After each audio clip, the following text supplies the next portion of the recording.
Good news po mga Lodi dahil pumasok na po ang ating earnings sa Stars sa ating bank account. Nung chinek ko po siya sa ating payout ay nakapaid na po siya, and then pagka-check ko sa aking bank account ay andun na nga po mga Lodi. Nagulat ako dahil napakaaga pa. September 18 pa lamang po, no. Usually mga Lodi, no, every 21st onwards po yan of the month nakikredit. Pero September 18 pa lang na-credit na po sa ating bank account. Kaya i-check nyo na rin ang inyong mga bank account dahil baka pumasok na din po ang inyong earnings sa Stars. Take note, Union Bank po ang aking bank account dahil hindi po kasi sabay-sabay nakikredit ang ating mga earnings. It depends po sa ating mga bank account na gamit.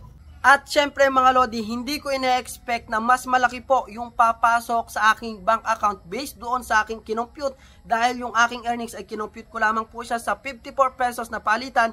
Pero nung kinompute ko po siya ngayon mga Lodi, no, ang pumasok po ay nasa 56.13 ang palitan ng dolyar. At syempre, huwag mong kalimutang i-share ang video na to para naman ma-check natin yan ng ating mga kapwa content creator, at huwag mong kalimutang i-follow ako para updated ka sa aking mga video tutorials. Thank you!